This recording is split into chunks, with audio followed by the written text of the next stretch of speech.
Hey y'all, it's entry number 40 of this off-season series where we discuss a different player's fantasy value each day as a group. We are another day closer to the start of the 2022 NFL season. Each day we'll drop a name, go through some positives and some concerns of their fantasy profile, and then I'll give my personal opinion at the end. Today's discussion will be on George Kittle, tight end, San Francisco 49ers. We'll start with the positives with George Kittle's fantasy profile. Efficiency.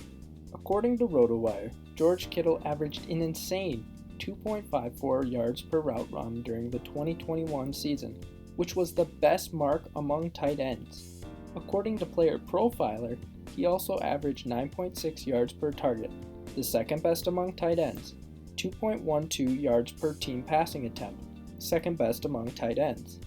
In addition, from a fantasy perspective, during the 2021 season, he averaged 0.57 fantasy points per route, the third best among tight ends, 2.08 fantasy points per target, the fourth best among tight ends, and 14.1 fantasy points per game, the fourth best among tight ends, according to Player Profiler. Clearly, these stats show that George Kittle is one of the most efficient tight ends in the league, which bodes great for his fantasy value. The next thing I really like about George Kittle's fantasy profile is that he's a yards after the catch beast. George Kittle has been a monster in the yards after the catch department over the course of his career. He had 260 yards after the catch in 2017, the seventh best among tight ends, 857 yards after the catch in 2018, the best among tight ends, 618 yards after the catch in 2019, the best among tight ends, 297 yards after the catch in 2020, the fourth best among tight ends, and 441 yards after the catch in 2021, the second best among tight ends according to Player Profiler. He's the best tight end in the league in this area when he's available to play.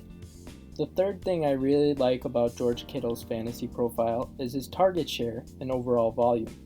George Kittle was targeted on 26.3% of his routes and had 19.0% of his team's targets in 2021, according to RotoWire. Both of these numbers were well above average for a tight end. Over the course of his entire career, Kittle has seen an average of 6.91 targets per game, according to Pro Football Reference.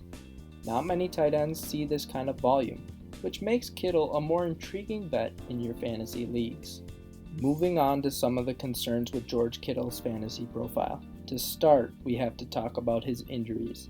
George Kittle has dealt with a variety of injuries over the course of his NFL career, like a hamstring sprain, an ankle sprain, a shoulder AC joint separation, a knee patella sprain, another hamstring strain, an MCL strain, a pedal foot fracture, a leg calf strain, and a knee strain, according to Draft Sharks. He's played in 67 of a possible 81 regular season games in his career, but he's had more that he's played through hurt. Like constantly struggling with injuries and playing hurt frequently, Kittle's fantasy value may be lower than other elite tight ends who take less of a beating and are a little more durable. The next concern I have with George Kittle's fantasy profile is how good is Trey Lance exactly as a passer. During the 2021 season, Trey Lance completed just 57.7% of his passing attempts. In the 3 games that he played at least 50% of the snaps, his passing yards totals were 157 passing yards against the Seahawks, 192 passing yards against the Cardinals, and 249 passing yards against the Houston Texans, according to fantasy data. While it's important to remember, it's only a few games, there's a very real chance that Lance's passing numbers are lower than the league average quarterbacks in 2022, which would not be great for the Niners pass catchers like George Kittle.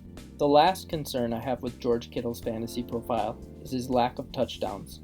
During the 2021 season, George Kittle saw just 7 red zone targets, which tied for just the 30th most among NFL tight ends according to NFL Savant.